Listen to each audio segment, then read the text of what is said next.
We are the self-managed camp. It's a climate camp that is happening actually in Lévis, Beaumont, in Canada, Quebec, and we have a lot of contact with other climate camps in all over the world. For instance, there are climate camps in UK, in Austria, in New Zealand, and in United States there are like 15 camps maybe.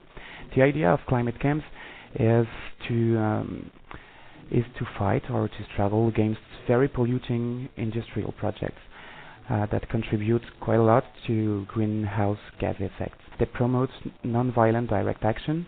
For instance, many activists in England fought against coal-powered power stations. They also tried to stop trains that were exporting coal, because this coal is exported in countries where it is burned, so it's quite polluting to export it.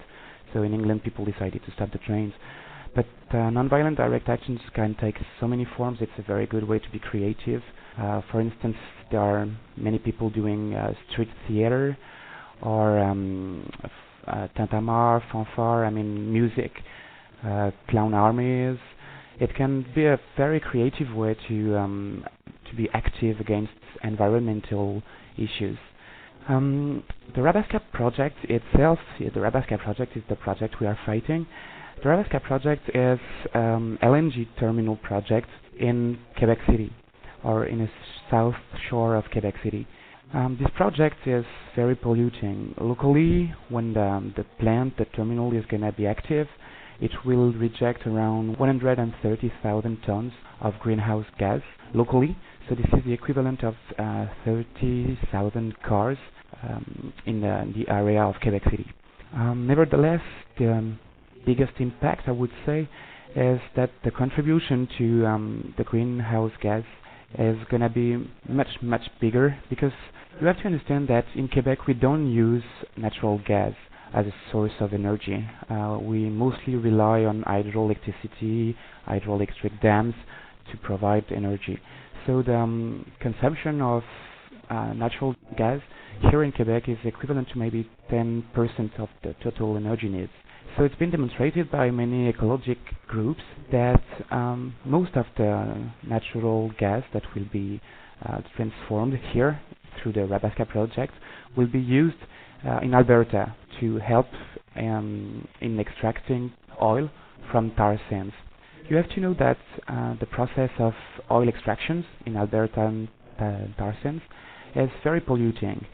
For 1 barrel of petrol produced in Alberta, we use around 4 barrels of drinkable water, or potentially drinkable water, and we reject around 4 tons of bituminous sand. So this production is very, very inefficient from an ecological point of view. So inefficient that even before the 80s it was considered economically impossible to extract oil from tar sands. But now, with the increase of gas prices, it's been more and more rentable to do it. So the Rabaska project is going to enter in this plan, this strategic plan from Canada and US, to increase the level of production in tar sands. CBC has been demonstrated that Stephen Harper had very tight contact with Oil Imperial, a company for which he works before, and he engaged himself to multiply by 5 the amount of oil that would be produced during his ministry. So there are going to be 5 times more oil produced in Alberta tar sands. And when all this will happen, thanks to the Rabaska project, then we are not speaking of 130,000 tons of greenhouse gas effects, but of millions of tons of gas effects. So the idea is that we can't hide from climate change, and that's what we are denunciating inside climate camps. And to do that, we promote non-direct violent actions. We are going to be organizing a massive direct action on Saturday, August 23, and we invite everyone in the local population, ecological groups, local organizations, to participate in the organization of this action and to demonstrate the diversity of tactics that they are opposed to the Rabaska project. We don't want to promote one single idea to struggle against this Rabaska project, but we want to create a framework, a space-time, a place, and an ambience that will help everyone to actually say that he is opposed to the project in the manner he wants. So please join us at www.uncampment.net.